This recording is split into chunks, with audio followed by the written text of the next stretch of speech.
Perkenalkan, saya Tasun Fadli, calon guru penggerak Angkatan 7 dari Kabupaten Bone, Provinsi Sulawesi Selatan.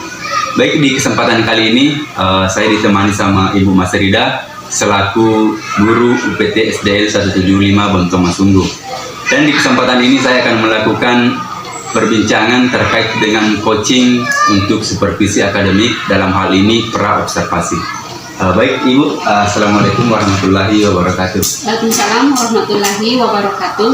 Bagaimana nih kabar Ibu hari ini? Alhamdulillah Pak, baik. Alhamdulillah Bu ya. Seperti ini Bu, seperti yang telah kita bicarakan sebelumnya, saya akan mengadakan supervisi akademik. Jadi supervisi akademik ini adalah suatu proses pengembangan diri yang nantinya bisa meningkatkan kualitas kita dalam melaksanakan pembelajaran di kelas. Kegiatan supervisi akademik yang kita lakukan kali ini ada 3 tahapan Ibu. Yang pertama yaitu ada yang namanya pra-observasi, observasi, dan pasca observasi. Saat ini yang akan kita lakukan adalah tahap pra-observasi, artinya sebelum observasi. Pada tahap ini kita akan berbincang tentang bagaimana persiapan Ibu Mas Rida untuk menghadapi pelaksanaan supervisi akademik.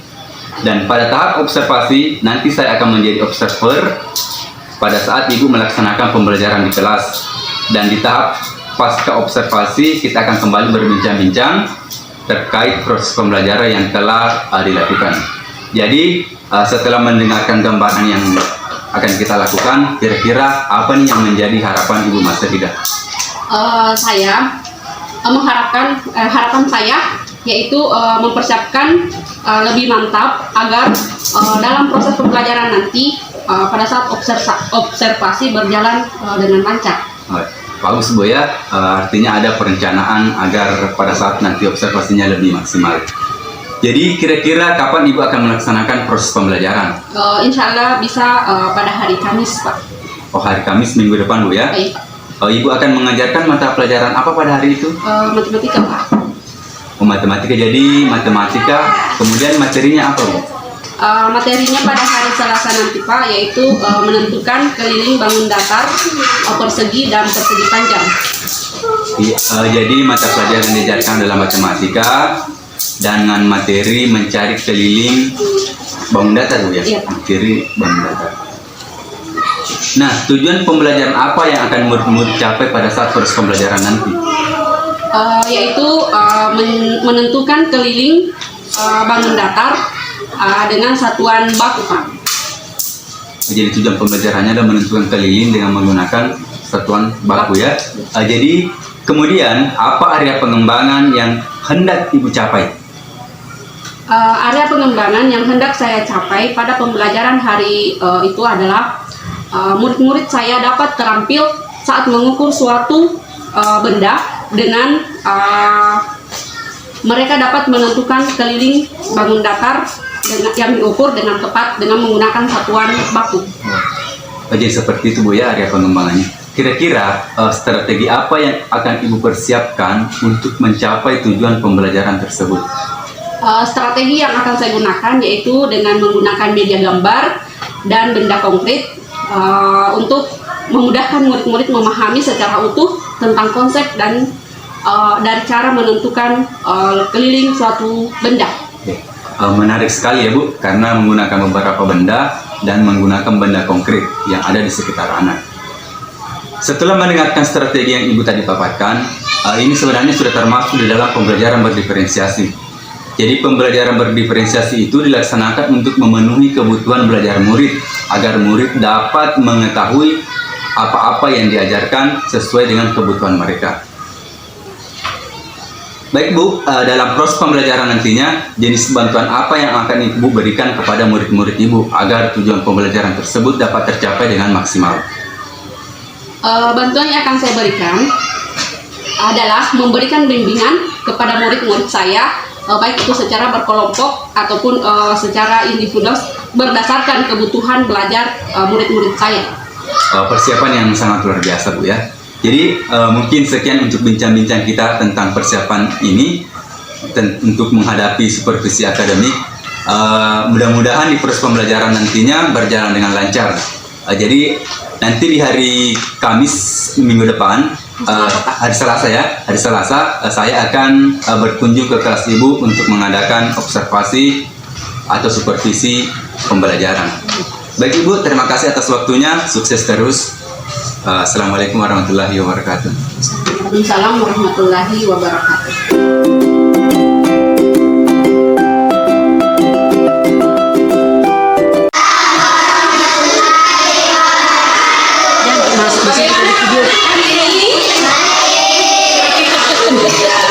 Nina.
yaitu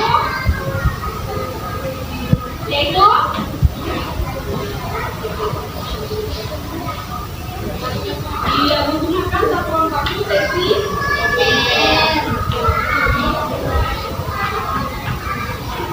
sekarang anak-anakku bisa membagikan kembali ini untuk dilaksanakan di rumah.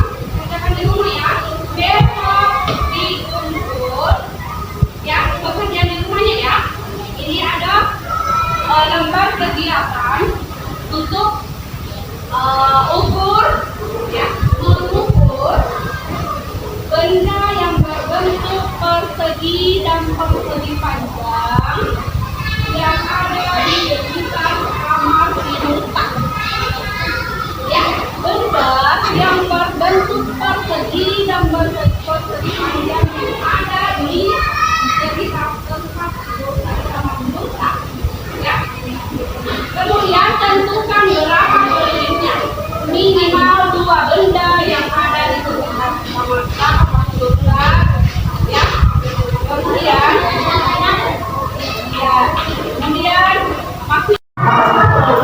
sebelum kita meninggalkan ruangan kelas kita yang cantik ini, rapikan dulu bukunya. Coba dirapikan dulu bukunya semua.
Assalamualaikum warahmatullahi wabarakatuh, Ibu. Waalaikumsalam warahmatullahi wabarakatuh. Nah, baik Bu ya. Proses pembelajaran di kelas telah kita laksanakan. Sekarang kita sudah berada di tahap akhir terkait dengan coaching untuk supervisi akademik, yaitu di tahap pasca observasi. Kita sudah memulai melalui tahapan pra dan tahapan observasi. Nah, untuk di tahap pasca observasi ini, kita akan berbincang-bincang kembali terkait dengan hasil pembelajaran pada saat observasi di kelas kemarin. Sebelumnya, bagaimana perasaan Ibu nih setelah melakukan proses pembelajaran dan diobservasi oleh saya? Perasaan saya lega dan merasa senang karena telah melakukan proses pembelajaran di dalam kelas, Pak. Begitu ya. Tadi saya melihat Ibu di kelas itu sangat bersemangat sekali. Dan saya sangat senang dan bangga terhadap Ibu terkait dengan pembelajaran yang dilakukan tadi di kelas. Terima kasih banyak Pak atas apresiasinya. Sama-sama Bu ya. Nah sekarang nih Bu ya, saya akan membahas terkait dengan observasi saya pada saat di kelas. Menurut Ibu, apa saja yang Ibu sudah lakukan selama proses pembelajaran di kelas? Menurut saya, yang saya lakukan tadi waktu diobservasi, yaitu untuk mencapai tujuan pembelajaran, hal yang saya lakukan yang pertama dengan melakukan kegiatan ice breaking merupakan tepuk tangan yang bisa memancing konsentrasi anak dan semangat belajarnya dan berharap bisa fokus dalam proses pembelajaran. Yang kedua, pada kegiatan ini saya membagi kelompok berdasarkan tempat duduknya dan kemudian mereka mempelajari sesuai dengan konten atau materi yang saya berikan. Kemudian yang ketiga, memberikan kesempatan kepada murid untuk maju ke depan dan menulis pemahamannya terkait dengan konten yang dipelajari. Iya, luar biasa sekali Bu ya atas apa yang telah Ibu lakukan di kelas. Jadi menurut saya Bu ya, pencapaian yang Ibu ingin capai pada saat proses pembelajaran itu sudah tercapai, yaitu memastikan murid memahami tujuan pembelajaran yang diharapkan dan rangkaian aktivitas yang akan dilakukan, kemudian aktivitas yang menguatkan kompetensi sosial emosional anak. Yaitu murid telah diintegrasikan ke dalam pembelajaran pada tahap pembukaan yang hangat, tahap inti yang melibatkan menantang dan menyenangkan, dan tahap penutup yaitu optimistik. Dan Ibu sudah melakukan bantuan pada murid yang sedang membutuhkan atau yang mengalami kesulitan. Dan di bagian penutup, Ibu mengajak murid untuk melakukan refleksi hal-hal yang sudah dipelajari, baik dari sisi akademik, sosialnya maupun emosionalnya, serta mengapresiasi kemajuan atau perubahan positif yang dicapai murid. Semangat terus ya Bu dalam mendidik. Terima kasih banyak Pak atas ini. Nah, menurut Ibu nih, apakah ada lagi yang ingin Ibu kembangkan selain dari aspek yang saya observasi di kelas? Insya Allah ada Pak. Kira-kira apa itu yang ingin Ibu kembangkan ke depannya? Saya berencana untuk melakukan pembelajaran berdiferensiasi dengan strategi yang lain seperti diferensiasi proses, dan saya juga berharap bisa mengimplementasikan pembelajaran dengan kompetensi sosial emosional yang lain Pak. Baik Bu ya, itu sangat bagus sekali atas apa yang ingin Ibu kembangkan lagi. Nah, kira-kira bagaimana rencana Ibu ke depannya? Kalau masalah strategi pembelajaran yang lainnya akan saya sesuaikan dengan tujuan pembelajaran saya dan tingkat kebutuhan murid. Yang mana yang sesuai, maka itulah yang akan saya gunakan nantinya Pak. Oh ya, sesuai dengan kebutuhan murid Bu ya. Iya Pak. Bagus sekali Bu. Semangatnya untuk terus bergerak demi anak-anak, dan saya sangat mengapresiasi sekali. Nah, kira-kira nih, kapan rencana Ibu akan melaksanakan terkait dengan rencana pengembangan yang Ibu ungkapkan tadi? Insya Allah kalau bisa minggu depan Pak. Oh, lumayan. Baik Bu ya. Nah, supaya Ibu bisa mengetahui bagaimana tingkat perkembangan rencananya, seperti apa yang akan Ibu lakukan? Saya akan menceritakan kembali kepada Bapak setelah saya melakukan proses pembelajaran tersebut Pak. Oh iya, bercerita kembali kepada saya Bu ya, bincang-bincang seperti hal ini. Ya baik Bu, insya Allah. Baik, terima kasih sudah mau melakukan kegiatan coaching untuk supervisi akademik kali ini. Semoga Ibu sukses terus dan semoga pengembangan yang diharapkan bisa berjalan lancar. Saya tunggu cerita-cerita menarik dari Ibu ya. Sukses terus berbuat demi kepentingan murid kita. Sekian dari saya. Assalamualaikum warahmatullahi wabarakatuh. Ya insya Allah Pak. Waalaikumsalam warahmatullahi wabarakatuh.